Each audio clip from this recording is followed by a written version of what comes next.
भंडारा जिला अधिकारी कार्यालय में 27 अप्रैल को कोरोना संक्रमण को लेकर पत्रकार परिषद रखी गई। लेकिन पत्रकार परिषद में कोरोना संक्रमण का विषय छोड़कर कुछ दैनिक अखबार के ऑफिस प्रतिनिधियों ने कुछ पत्रकारों पर बोगस पत्रकार बताकर शिकंजा कसने की भूमिका ली गई थी। लेकिन इस बात को लेकर भंडारा शहर के नागरिकों में बड़ा सवाल उठ रहा है। इन सारी बातों पर अमल करते हुए ई मीडिया एसोसिएशन ऑफ इंडिया के राष्ट्रीय अध्यक्ष प्रमोद भंडारकर, सेक्रेटरी सचिन मेश्राम और ई मीडिया एसोसिएशन ऑफ इंडिया के राष्ट्रीय उपाध्यक्ष दिलीप देशमुख द्वारा 29 अप्रैल को जिले के पालक मंत्री माननीय सुनील केदार से मुलाकात कर ज्ञापन सौंपा और जिला माहिती अधिकारी रवि गीते पर शिकंजा कसते हुए कहा कि जो ऑफिस प्रतिनिधि अपने आप को पत्रकार समझता है, उनको साबित करके बताना चाहिए कि ऑफिस प्रतिनिधि कैसे पत्रकार होता है। इस चर्चा को लेकर उद्धव ठाकरे और महाराष्ट्र के विधानसभा अध्यक्ष नाना पटोले से चर्चा की। आखिर क्या चल रहा है जिले में, इस विशेष विषय पर प्रशासन की ओर से ध्यान दिया जाए, अन्यथा मजबूरन ई मीडिया एसोसिएशन ऑफ इंडिया की ओर से हाईकोर्ट में याचिका दाखिल कर समस्त ऑफिस प्रतिनिधि और जिला माहिती अधिकारी को समझाया जाएगा। कार्यालय भंडारा में आयोजित पत्रकार परिषद में कुछ वृत्तपत्र के प्रतिनिधि आए हुए थे, तो उन्होंने यहाँ जिले के पालक मंत्री सुनील जी केदार साहब, इनके बारे में अपशब्द कहा। उसके अलावा वहाँ पे कुछ प्रेस के लोग थे, कुछ मीडिया के लोग थे, उनके बारे में भी बोगस, जाली, इस प्रकार के शब्द प्रयोग किए और कुछ बोनाफाइड सर्टिफिकेट देने की मांग की। तो उसी सिलसिले में हमने पालक मंत्री साहब, माहिती संचालक महाराष्ट्र राज्य मुंबई, उसके अलावा प्रधान सचिव सामान्य प्रशासन,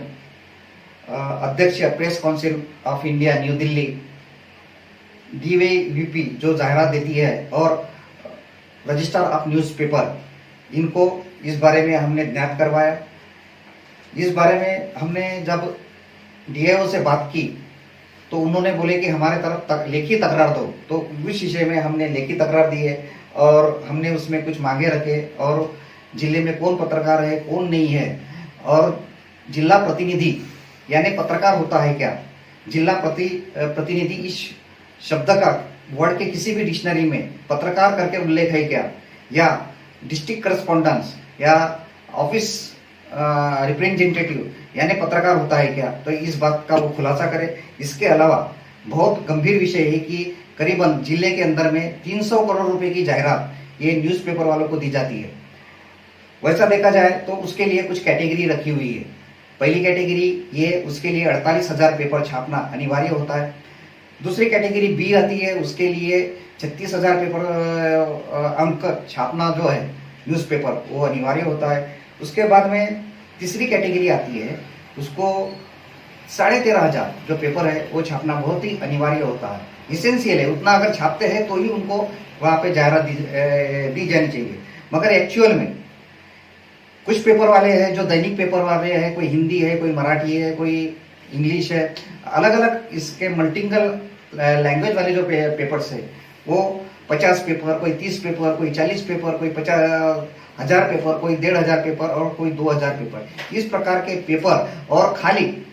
2-4 कार्यालयों में डालने के बाद उस पेपर को शासन की जो मान्यता प्राप्त यादी है उस हिसाब से उनको ये दे देते। तो हमारा कहना ये है कि अगर इनको 48,000 ये कैटेगरी के लिए अगर छापने हैं और उसको उस प्रकार का यानी मतलब 150 रुपए तक के रेट है पर कॉलम पर सेंटीमीटर और उसके 48 अंक होना बहुत अनिवार्य है, तो एक जायरात की कीमत होती है करीबन 50,000 रुपए, 60,000 रुपए होती है। जब वो DAVP की जो दिल्ली से जो नेशनल जो प्रोग्राम होते हैं, जैसे इंडिपेंडेंस डे है या ये गवर्नमेंट का कोई भी यानी मतलब 15 अगस्त, 26 जनवरी, ऐसे अगर जायरात है तो फुल जायरात, या सेंट्रल गवर्नमेंट के बड़े इनॉग्रेशन होते हैं तो उसके फुल पेज की जायरात होती है, वो 10-10 लाख रुपए तक की जो जायरातें होती है। ये यहाँ पे इसको अपहार करने का काम यहाँ के माहिती अधिकारी रवि गीते के तरफ से हो रही है और इसके लिए जवाबदार ये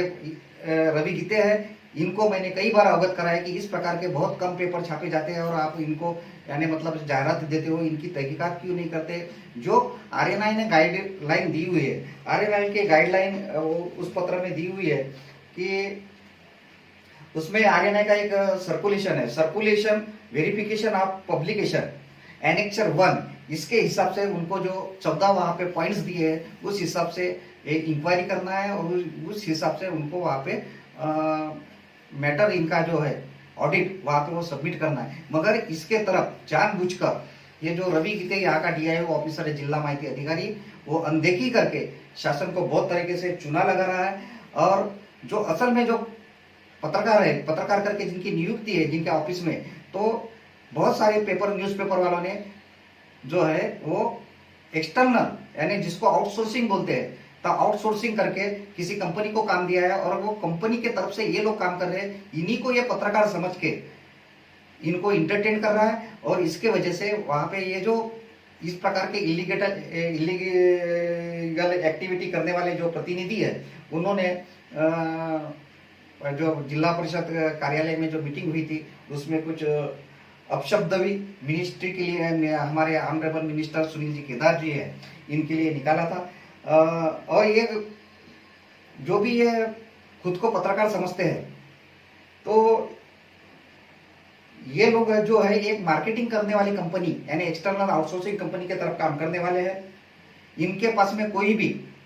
पत्रकार करके जर्नलिस्ट करके इनका अपॉइंटमेंट लेटर नहीं है, इनके पास में कोई पीएफ अकाउंट नहीं है, इनके पास में ना कोई यानी मतलब कर्मचारी के लिए इसेंशियल होता है वो मस्टर बुक, ये मस्टर भी नहीं है।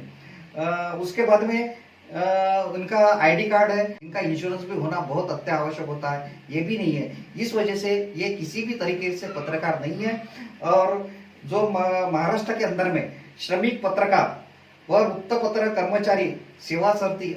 संकीर्ण अधिनियम 1955 का है, उसके तहत इस कैटेगरी में इस प्रकार के ये जो ऑफिस, जिसको एक तरीके से अपन ऑफिस बॉय कह सकते हैं, यानी मतलब कार्यालयीन प्रतिनिधि है, ये कोई पत्रकार नहीं है। तो ये इस एक्ट के अनुसार ये किसी भी तरह के पत्रकार के इसमें व्याख्या में नहीं आते। तो इनको ये जो भंडारा डीओआई है, इन्होंने पत्रकार करके इनको इनवाइट नहीं किया जाए, नहीं तो इन्होंने जो प्रेस कॉन्फ्रेंस या पत्रकार परिषद, इनमें इनको न बुला के वार्ताहर परिषद बुलाना चाहिए, ताकि सही पत्रकारों को लगे कि ये पत्रकार परिषद है या वार्ताहर परिषद है। वार्ताहर परिषद में अगर कोई भी आदमी वार्ताहर परिषद आयोजित करता है तो वार्ताहर परिषद के लिए भेजे, पत्रकार परिषदों के लिए इनको निमंत्रण न भेजे। और जिनके पास में है ये तहकीकात करे। और जो इलीगल जो मतलब 50 पेपर, 60 पेपर, 100 पेपर, 200 पेपर दिखाकर छापकर गांव में कुछ लोगों को बांटते हैं और गवर्नमेंट को करोड़ों रुपए के चुना लगाते हैं, उसका भी वेरिफिकेशन होना चाहिए। और कौन कौन से पेपर है, उनके नाम है, हम नाम के साथ देने के लिए तैयार है, नाम के साथ बोलने के लिए तैयार है। और कौन से पेपर है और कौन से वो इलीगल लोग है भंडारी डिस्ट्रिक्ट के अंदर, वो भी हम जग जाहिर यहाँ पे करने के लिए अगला हमारा जब भी है इस सिलसिले में जो भी हमारा स्टेटमेंट रहेगा, ये रहेगा, उसमें हम रहेंगे। अभी तो हम प्रेस काउंसिल ऑफ इंडिया की तरफ हमारा लेटर गया हुआ है, आरएनआई की तरफ गया है, डीएवीपी की तरफ गया है, हमारा कलेक्टर महोदय से और महाराष्ट्र के मुख्यमंत्री माननीय उद्धव जी ठाकरे साहब, इनसे भी इस सिलसिले में हमने बातचीत कर चुके हैं। इसके अलावा हमने नाना साहब पटोले जो विधानसभा के अध्यक्ष है, उनको भी इस बारे में अवगत कराया है कि इस प्रकार का गलत अधिकारी ये भंडारा जिले में देने के वजह से यहाँ पे पत्रकारों में, वार्ताहरों में और उत्तर संकलन करने वाले और न्यूज़पेपर के जो एडिटर्स लोग हैं उनमें एक वाद क्रिएट हुआ है और उसके लिए जिम्मेदारी अधिकारी है, इसको ताबड़तोड़ यहाँ से हटा देना चाहिए, ऐसी सभी पत्रकारों की मांग है। और जाली जो पत्रकार है, झोला छाप पत्रकार जो है, वो झोला छाप पत्रकारों के ऊपर कार्रवाई की जाए, ऐसी हमारी ये जो हमारा प्रेस ई मीडिया न्यूज प्रेस एसोसिएशन की तरफ से हमने जो ये दिए हैं, तो इस प्रकार से हमने उनको सबको अवगत कराया है। और मैंने जिस प्रकार से बात किया था कि कौन से पेपर है, ये पेपर हनुमान एग्रो पेपर पे प्रिंट हुआ है और ये डेली का पेपर है। ऐसा लगता है कि ये इसका साइज जो है वो प्रॉपर नहीं है, इसके जो कितना कॉलम जो गवर्नमेंट ने कैटेगरी दिया हुआ है कि कितने कॉलम इंच आपकी प्रिंट होना चाहिए, इसमें नहीं है। पेपर की लेंथ और लेंथ के इसके वो स्टैंडर्ड में नहीं है। और ये हर दिन ऐसे इस प्रकार से झेराक्स मशीन पे ये 10-15 पेपर निकाल के और इसके पास में ऐसे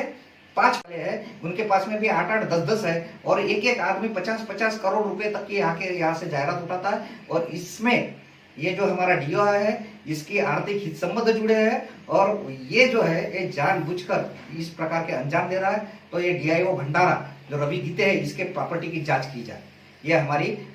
ई मीडिया एसोसिएशन की तरफ से मांग